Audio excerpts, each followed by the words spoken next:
नाही म्हणून, परंतु तुमच्या ज्या भावना आहेत त्या आमचे चेअरमन आणि आमच्या देशाचे फायनान्स मिनिस्टर प्रणब दादा यांच्या काळात मी निश्चितपणे आपल्या सर्वांच्या भावना घालेन. एवढंच या निमित्तानं आपल्या समोर सांगून पुन्हा एकदा एवढा मोठा कार्यक्रम, देखणा कार्यक्रम, नेटका कार्यक्रम आपण सर्वांनी आयोजित केला आणि मुख्यमंत्र्याला साजेस सगळंच या ठिकाणी म्हणून आम्ही फेटा पण काढून ठेवला नाही दोघांनी, कारण एवढं सगळं केल्यानंतर फेट्याचं ओझही काही काळ सहन करावं अशा प्रकारची भावना मनामध्ये असल्यामुळं आम्ही दोघेही त्याच तयारीमध्ये आहोत. एवढंच आपल्याला पुन्हा सांगतो, मुख्यमंत्र्यांचं स्वागत करतो आणि त्यांनी आपल्याला मार्गदर्शन करावं अशी विनंती करतो.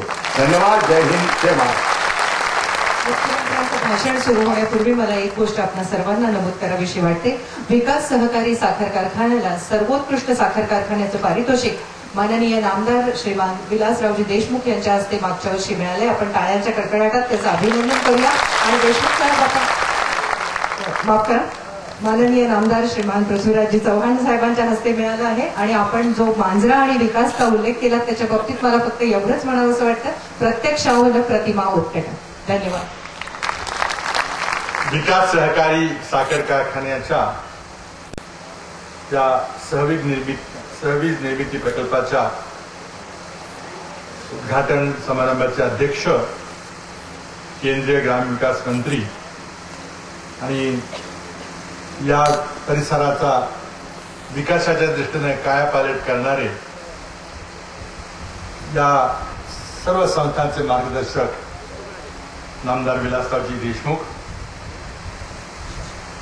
सहकार मंत्री नामदार हर्षवर्धनजी पाटील, जिल्ह्याचे पालकमंत्री नामदार सतेजजी पाटील, खासदार जयंतरावजी आवळे, सन्माननीय श्री झबरजी, आमदार वैजनाथ शिंदेजी, जिल्हा काँग्रेस कमिटीचे अध्यक्ष बेदरेजी, लक्ष्मणराव कांबळे, डी.सी. देशमुख, मांजरा कारखान्याचे अध्यक्ष, मंचकावरील सर्व मान्यवर आणि या शेतकरी मेळाव्याला आणि आजच्या या सहवीज निर्मिती प्रकल्पाच्या उद्घाटन समारंभाला उपस्थित आपण सर्व शेतकरी बंधू आणि भगिनींनो,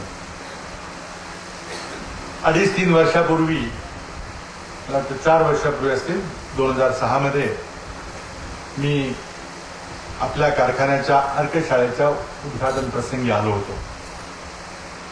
त्यावेळेला देखील मी आपल्याला सांगितलं होतं की अतिशय आधुनिक, ज्यांनी उदाहरण घ्यावं असा उत्कृष्ट असा प्रकल्प या ठिकाणी कारखान्याचे अध्यक्ष, युवा नेते, आमदार अमित देशमुख यांनी राबवलं होतं. आज मला पाहून फार आनंद झाला जेव्हा अमित मला वीज निर्मिती प्रकल्पाबद्दल माहिती देत होते. अतिशय आनंद झाला की आपल्या महाराष्ट्रातला एक युवा नेता,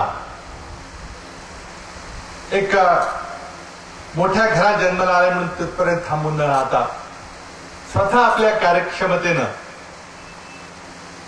महाराष्ट्राने ज्याचं उदाहरण घ्यावं, सहकारी चळवळीने ज्याचं उदाहरण घ्यावं असा प्रकल्प त्यांनी तो उभा करून दाखवलेला आहे. आणि म्हणून मी आपले अध्यक्ष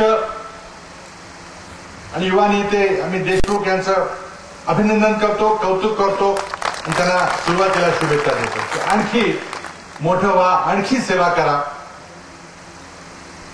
आणि बाप से बेटा सवाई या नात्यानं